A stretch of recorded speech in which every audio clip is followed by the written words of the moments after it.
कमली अपने साल भर के बच्चे को लेकर घर के बाहर कदम रखी ही थी कि उसकी सास ने आवाज लगाते हुए कहा, सुन रे कमली, काम से लौटते वक्त पंडिताइन की दुकान से आधा किलो नमक लेना ना भूलना। कमली कुछ क्षण के लिए ठहरी और हूँ कहते हुए अपने रास्ते निकल पड़ी। 2 बच्चों की मां कमली ठेकेदारों के यहाँ रोज भत्ते पर नौकरी करती है, एक दिन भी नहीं गई तो सैलरी कट। जब कमली इस संबंध में बात करती है तो ठेकेदार का बेटा कहता, मैंने तुम्हें सरकारी नौकरी दे रखा है क्या? काम करना है तो करो वरना जाओ कहीं और काम की तलाश करो। कमली जवाब देती, इतने दिन से तो काम करते आई हूँ तुम्हारे यहाँ, जब तुम्हारे बाप थे तो पूरा का पूरा महीना का पैसा आता और तुम हो की। कमली कुछ कहती कि वहाँ मौजूद औरतों में से एक ने उसे इशारा से अपने पास बुला लिया। सुलेखा ने कहा, क्यों कमली, उस गवार से क्यों मुंह लगती हो? उसे हमारे तुम्हारे जैसे अक्ल नहीं है। अक्ल होती तो मरते हुए बाप को बचा नहीं लेता। चंद पैसों की खातिर अपने बाप को मार डाला।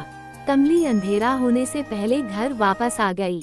आते ही सासू ने पूछा, क्यों रे कमली, पंडिताइन की दुकान से नमक लाई कि नहीं? कहीं दिख नहीं रहा। कमली झूठ बोली, पंडिताइन की दुकान बंद थी, किसी ने हमें बताया कि वो आपने नहर चली गई है। सास ने कहा, आज बिना नमक ही साग बनाना पड़ेगा। देखा रामुआ के बीबी के पास, मुझसे बीते दिन मांगकर 1 तोला नमक ले गई थी और कमबख्त लौटाई नहीं। अब तक कमली की आवाज नहीं सुनकर सासू बोली, कहाँ मर गई? कुछ ना बोल रही है। कमली अपना हाथ मुंह धोते हुए आवाज लगाई, आ रही हूँ। चिल्ला क्यों रही हो? चिल्लाऊं क्यों नहीं, इतनी देर से बकबक किए जा रही हूँ और एक शब्द बोलने का नाम नहीं ले रही है। कमली अपना पैर पटकते हुए आई और सास के पास आकर खड़ी हो गई। खड़ी ही रहेगी, जा रामुआ के बीवी के पास 1 तोला नमक लेती आ, जल्दी कर, अंधेरा होने वाला है।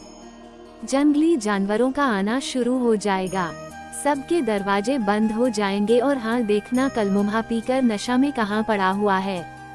खोज खबर करती आना।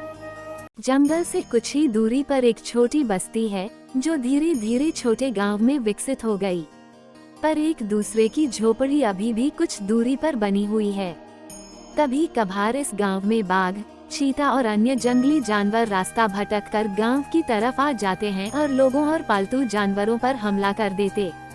इसी हमले में कमली के ससुर मारे गए। समय पर इलाज की व्यवस्था नहीं हो पाई, जिसके कारण धीरे धीरे मौत के मुंह में चले गए थे। इस गांव से शहर 5 मील की दूरी पर है। जंगल के रास्ते से गुजरना पड़ता है। जिसके पास गाड़ी है वही महीने 2 महीने में एक बार शहर जाते हैं। ऐसे भला कौन शहर जाने के लिए इतना जोखिम उठाए? ये लोग कई वर्ष पहले औरंगजेब के डर से यहाँ भागकर चले आए थे। तब से यही इन लोगों का बसेरा हो गया। इस तरह के छोटे छोटे गांव 8-10 होंगे जो जंगल के पास ही है। इस गांव की आबादी लोगों के बढ़ने से पहले ही जानवरों के शिकार हो जाते हैं, क्योंकि शहद और मछली की तलाश में अपने गांव से दूर चले जाते हैं। कुछ रास्ता भटक जाते तो कुछ शेरों के शिकार हो जाते हैं। बच भी जाते तो किसी काम के नहीं रहते। कमली 1 तोला नमक लेकर अपने पति रामस्वरूप को खोजने निकल पड़ी। जानवरों के आने के खतरे का डर लग रहा था।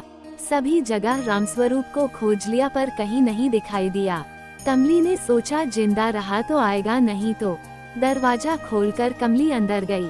दोनों बेटे के साथ उसकी सास सो रही थी। सामने खटिया पर सुबह का सूखा रोटी पड़ा हुआ था।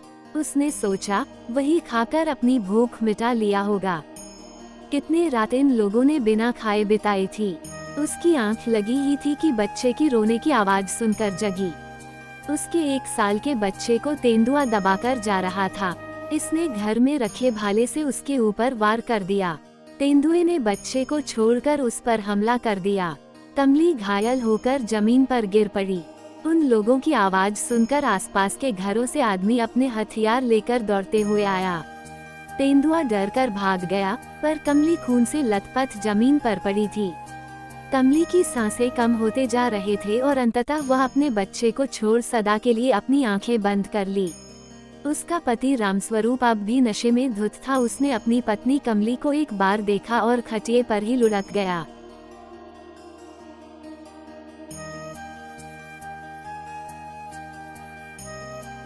कहानी अच्छी लगी हो तो चैनल को सब्सक्राइब करें और दोस्तों के साथ शेयर करें। और हाँ, कमेंट में अपनी राय देना ना भूलें।